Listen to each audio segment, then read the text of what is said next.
Namaste. Namaste. Aloha. Mahalo for joining today if you are joining. My name is Renee, and I'm coming to you live from Maui, Hawaii. And it's been raining, but of course, right now, the sun's kind of trying to come out, make a liar out of me by saying it's been raining off and on. But taking the chance to record this from outside, from the great outdoors, was a little bit risky. So I'm on my lanai. So hopefully you can still get a little bit of the visual of the palm trees in the background, and you might hear the birds chirping a little bit too. But to do it actually on the beach or something this evening was not going to work. And anyways, letting a couple more people maybe log in. I just want to say hello. And real quick for a moment here, Dharma, if this is your first talking Dharma, your Dharma is your path, your true path, what makes you who you are, what makes you the authentic person and the individual that you are. And we each have our own Dharma. And, you know, sometimes we kind of know right away. Boom, somebody knows right away. A good example would be like Aretha Franklin. She never took a single swimming. Woo! Who knows if she took swimming lessons or not, but singing. She never took a single singing lesson, and she was amazing at singing. LeBron James, best basketball player out there right now, and you know, it just comes easily to them. So those are a couple of really good, obvious examples of Dharma.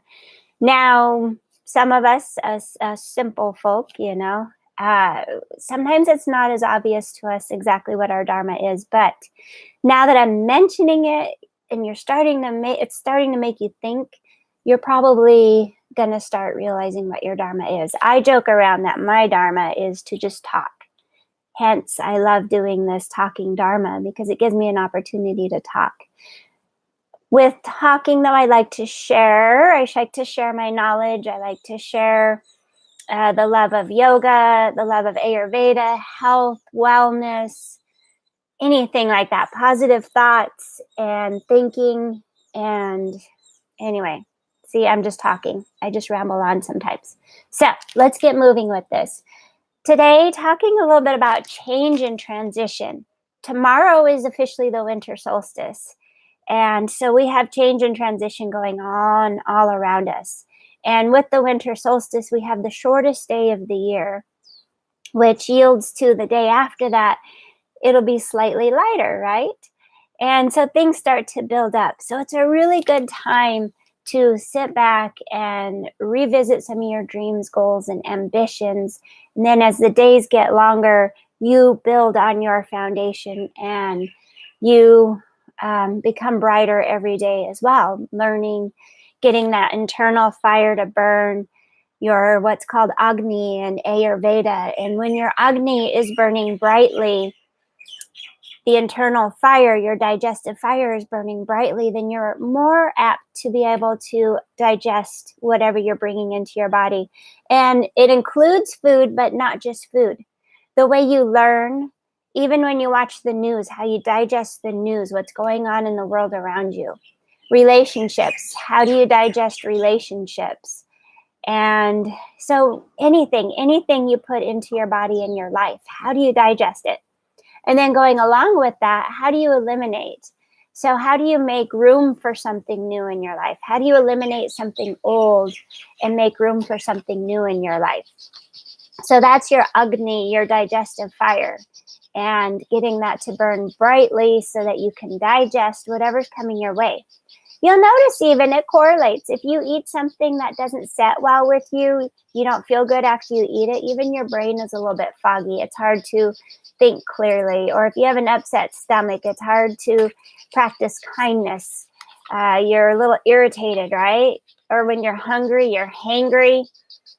So, you know, definitely all of it correlates. Our emotions are very much based on what we eat, the timing of when we eat, and just how we take care of ourselves, right? So it all goes together. But we also tend to, around this time of year, especially if you live in a colder climate, the shorter days, it's colder outside, more darkness, shorter days, your Agni, your internal fire, tends to burn a little bit lower. You have less light sometimes inside. That's why it's good to eat cooked foods this time of year to keep your internal fire burning. Give it warm foods. So feed your fire some warmth. And then again, you might notice a correlation with your attitude or your personality, right? Some people really get seasonal disorder this time of year. So obviously you're having low digestion as to how well you're digesting your surroundings, and you're starting to get depressed because you're just not digesting well. So you got to get that internal fire burning with some warm foods, a warm house, exercise. Exercise is a good way to get the internal fire going as well. But with the winter solstice, it's really a time of year where it's inflicting change. And the seasons change no matter what, right? Mother Nature changes whether we're ready for it or not. It happens. And we have this calendar year, 365 days of the year, that will also dictate our life cycle and a cycle of a year. We have the new year coming up. So both between the winter solstice and the new year coming up, it's a really good time to sit back and reevaluate your goals, dreams, and ambitions. And if you're sitting here thinking, well, I have none, then you definitely need to get that digestive fire going. And let's see, I have some podcasts even on getting the digestive fire going a little bit more. If you ever want to contact me, I can suggest maybe some books, or we can work one-on-one to really get your digestive fire going. But right now I'm going to stick with changes and transition. So with what I'm trying to get at here is change is inevitable. Change is always going to happen. Even 365 days of the year, we're going to have another change, a new year that starts, right? And with that, we're getting older. So we're changing, we're getting older. Even though a new year starts, you are adding another year to your life. Now, I'm not saying this to be depressed or anything like that, but I do want to get you to wake up a little bit and understand that even though aging is inevitable, change is inevitable, transition sometimes gets thought of a little bit as optional, right? We think we have a choice, that whenever change is going on around us, sometimes we live in denial. So we ignore it, or we deny that change is happening, anything's going on around us. Or we can just get stuck because we're not transitioning with the change. We just get stuck. We get stuck in our old ways, our old patterns, our old ways of thinking, our old ways of eating, what we put in our bodies. When we are young, in our youth, we can pretty much abuse our bodies. We are invincible almost. You can eat whatever you want and you stay thin. Unless, some youth these days, if they're not encouraged to get out and move and run around, or they're playing too much video games and watching TV, some youth can get overweight. Or maybe they're inheriting some bad habits from their parents. Maybe you're feeding them food that may not be the best food for them. And because you forgot to transition and change, you're still eating junk food, a little bit maybe overweight, or you've figured out how to maintain that weight. You still eat junk food, but you exercise like a fiend. But if your child isn't taking on those concepts, and then they might be gaining a little bit of weight. Anyway, what I'm really getting at here is, as a kid, we can kind of abuse ourselves a little bit when we're younger. And then we start to notice as we get older, I just can't party the way I used to. I can't drink the way I used to if you take in adult beverages. And eating a junk food is like a major sacrifice. It tastes amazing in the moment, but maybe the next day you wake up and you're foggy and you're sluggish. That's that whole digestion thing, right? Correlating what you ate to even being foggy or even achy and pain the next day. So as we get older, we change. And sometimes we don't transition very well with this change. We still continue to live our old habits, our bad habits. We try to still abuse our bodies, and we cope with the pain. So instead of transitioning and changing with our body's needs, we tend to learn how to cope with the pain or take pain meds or seek a magic pill for depression and anxiety instead of possibly backing off on the caffeine or eating healthier or less fried food, whatever it is that less sugar, whatever it is that could be messing up your digestive fire a little bit and making you feel sluggish and cloudy and achy and bad attitude, depression, whatever it is. It all comes together. I'm a huge believer that you can't have one without the other. You can't even have yin without the yang, right? You can't have nighttime without the day. We need both. We need all of it. And again, change is happening whether you want it to or not. The one thing that we all have in common is we are all getting older day by day. I am getting closer to 80 than I am to 20. I'll never be 20 again. I'm getting closer to 80 than 20 because that is what happens, right? I don't think you need me to tell you this, but more of just even a reminder and an encouragement, and know that you're not alone. And let's hear transitions. We have to make them happen, or you get stuck. So there's that other side where you're just stuck. You do your daily routine. You go to work. You pay your bills. But you don't have much else going on. You're just kind of stuck. Maybe even stuck in an era, right? We joke about sometimes where you see that person who's still dressing like they're in the 80s, 70s, 90s, whatever it is. But you can get stuck in an era, stuck in a mindset, stuck in a rut, right? You could be riding a really low, and you're stuck in it and you can't get out of it. And we have to navigate or invite transition into us. So we have to navigate and invite it in for it to happen. I believe that transition shouldn't be optional, but in our day and age, we've let it become optional because, again, we can take pain pills to hide or cope with the pain of our body changing and not being young anymore and not being able to abuse ourselves or run or jump or do the things that we used to do when we were young and invincible. I do have some notes. I know this is live and very much somewhat impromptu, but I got a couple of things on here that I want to make sure we get into. And we are moving through nicely. Let's hear. Yeah. So we are learning to cope.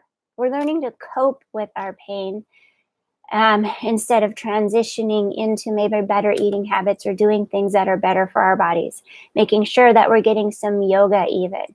Our activities go from being able to pound our bodies hard all day, every day, to maybe more of a restorative practice of yoga and getting even massage and nurturing and taking care of our bodies rather than go. But you need to listen to your body and transition with the change. You can't just continue to think that what worked for you 10 years ago, 20 years ago, or 30 years ago will work for you today. Sometimes, Ayurvedically speaking, we believe that our bodies can change daily, weekly, monthly. So even what worked for you last month may not work for you now. Because especially, again, if you live in a colder climate, it's getting colder out because tomorrow's the first day of winter, the shortest day of the year, more darkness, lightness. So even a month ago, you had more lightness and radiation from the sun to keep you warm or help your levels of vitamin D, right? So even what worked for you a month ago might be different now. So you need to transition with it. And let's see here. Ooh. So also with transitioning, you need to learn to explore your passions. What is it that you're passionate about? You need to cultivate that. We as children are always encouraged to think about what we want to be when we grow up. And then we grow up, and maybe even what you chose you wanted to be when you were a kid or a teenager. Maybe you chose to be a nurse. You went to nursing school, and while you're making really good money, And it just may not feel exactly like you are doing what you were meant to do. So even getting into hobbies and passions, figuring out what you're truly or what you have a passion for. And whenever we start to explore that Dharma, then we start to even feel that internal fire. The fire, the whole, sky above, earth below, fire within. And then your fire starts to burn a little more brightly. You have more energy, more productivity in your life. You're passionate about something again. And we're not always talking about passionate for another person, another human being. You need to find what keeps that passion burning inside you. What helps you even find self-love, loving yourself. And Dharma, here's the thing. Even though we all have a Dharma, we all have something that maybe we're naturally good at. You can't just sit on your couch and wait for Dharma to come to you. You have to still make it happen. That's the thing about life in general. We have to make this shit happen. This shit doesn't just come to us. You have to make it happen. You can't just sit there and binge watch Netflix all the time and assume that, you just haven't found your Dharma yet, or your Dharma hasn't come to you yet. You need to turn off the TV. You need to put down the smartphone. Maybe even go out and sit with Mother Nature for a little bit and connect with yourself. Start to transition with the change. And even what your Dharma was as a kid might be different than when you're in your 40s and 50s. Yeah, when you're a kid, you wanted to be either playing sports or video games or whatever it is. And now that you're in your 40s or 50s, you start to realize that your Dharma is, I want to cook a gourmet meal. Or I want to do yoga, right? I want to knit. I want to quilt. Whatever it is. So your Dharma will change and can change. But what happens is we tend to start to live through jealousy of other people's lives, or we think we need to keep up with the Joneses, or we start to focus a little bit too much on what we think society wants us to be right now or do. So we get too caught up in maybe Netflix and reality TV, and we start to think that that's where we need to be or we need to go. It's a form of jealousy to wish that you were somebody else, right? Or to wish that you're someplace else. When the grass is always greener on the other side of the fence, guess what? That's jealousy, because you're jealous that the grass is greener over there. So you're not living your Dharma if you're living through the grass is greener on the other side of the fence, or you have any sort of jealousy for somebody else, or even some kind of being enamored or obsessed with somebody else's life, whether it's on TV or your neighbor or someone you went to high school with many, many, many, many years ago. So your Dharma, finding your true path, your true north.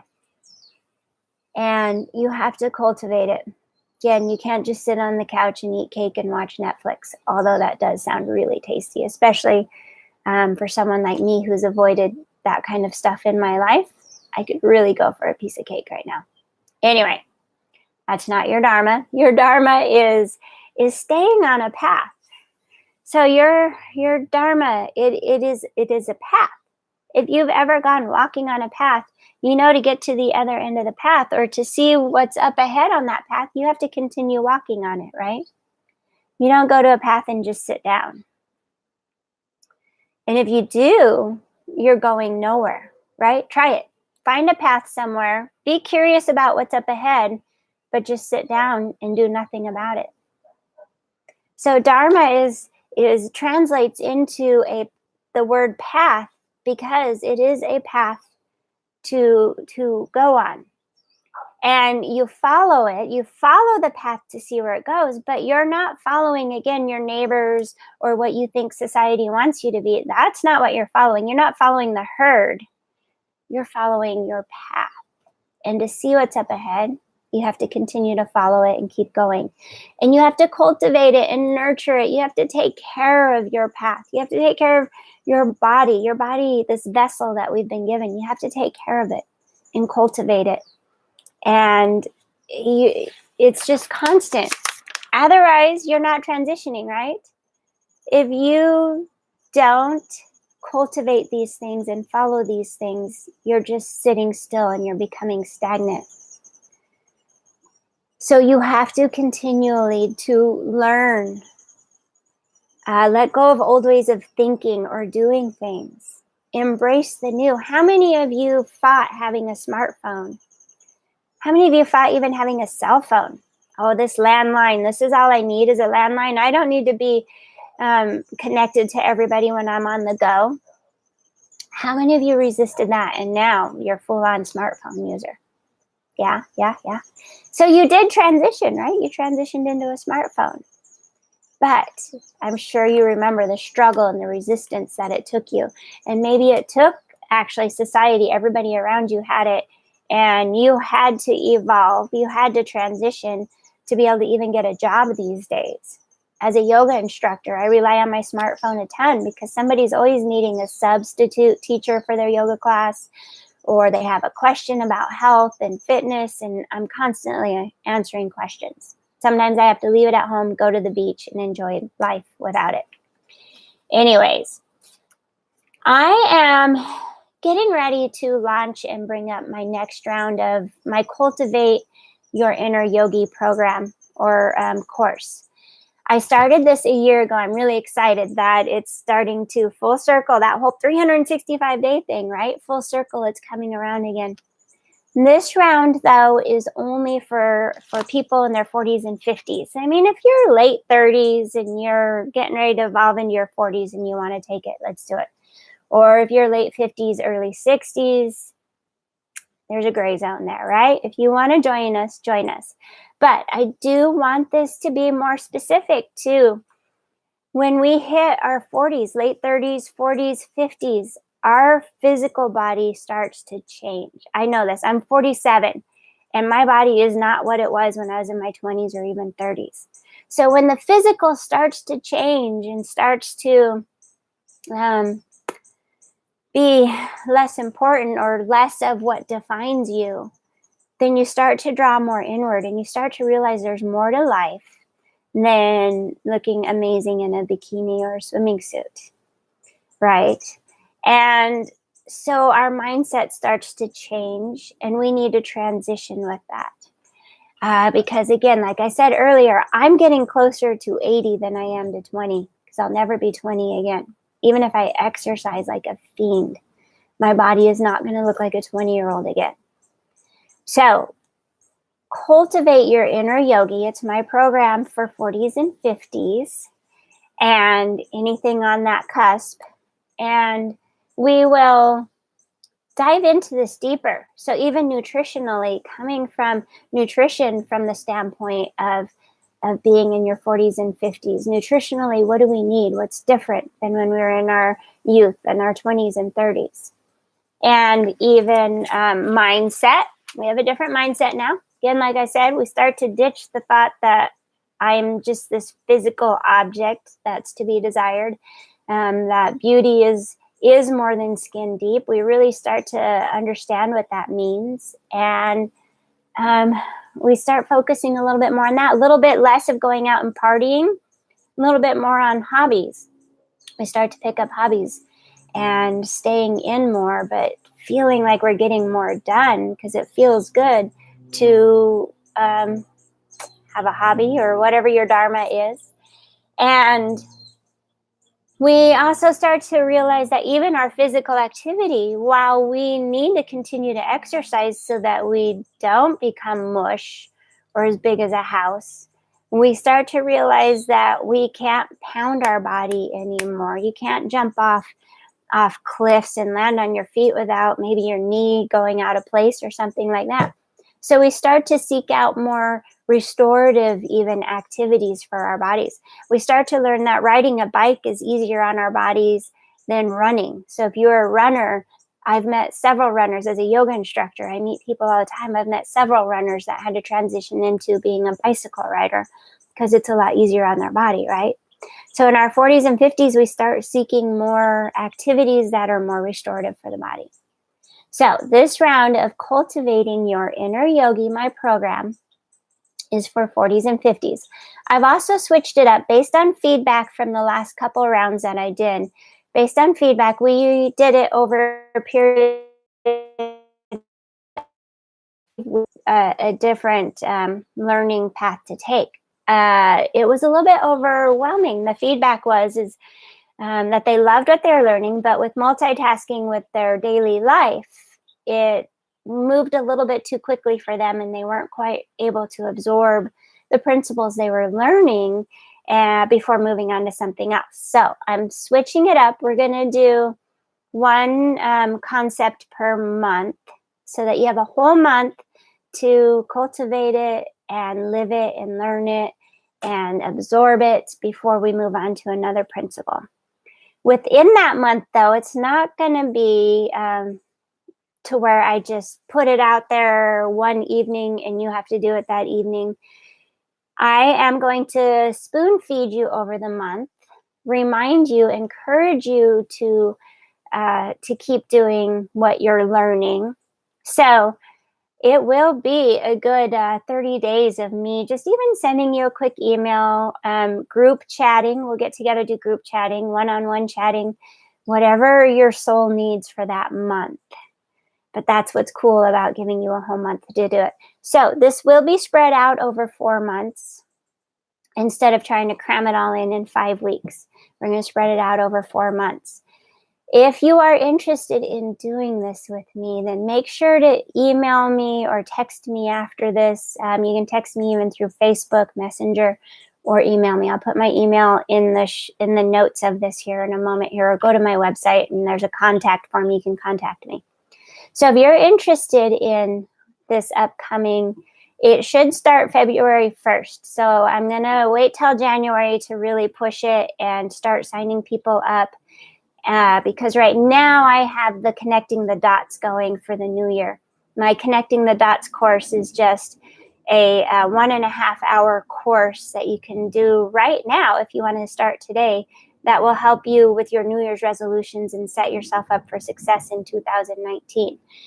Anyway, I have that going on right now. And so in January, I will be putting together the details and then the pricing and everything for the next round of Cultivate Your Inner Yogi for 40s and 50s. So let me know somehow, shoot me an email, tag me somewhere, and let me know that you are interested. I really want serious people because it does take a commitment. Most of all, you're committing to yourself, though. This is a commitment to you. You deserve this. Nobody in elementary, middle school, high school, or even college prepared us for learning in our 40s and 50s. All of that is tailored to how young people learn.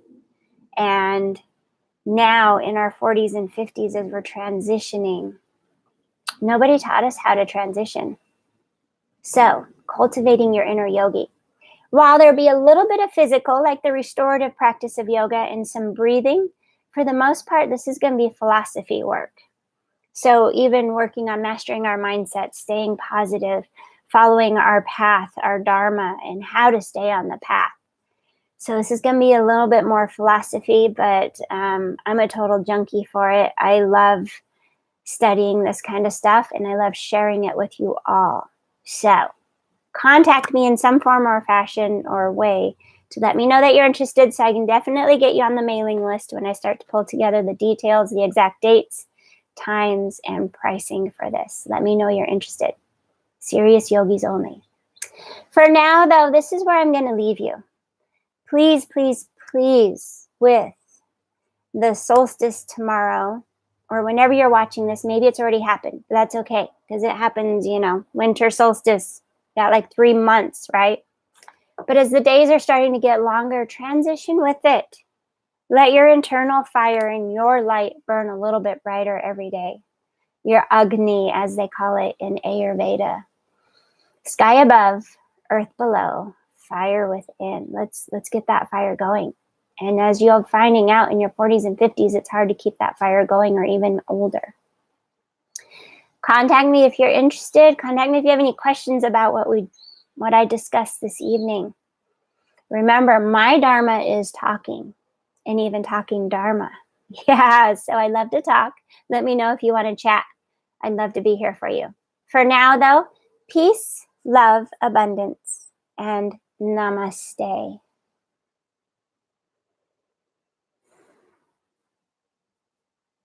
Bye-bye.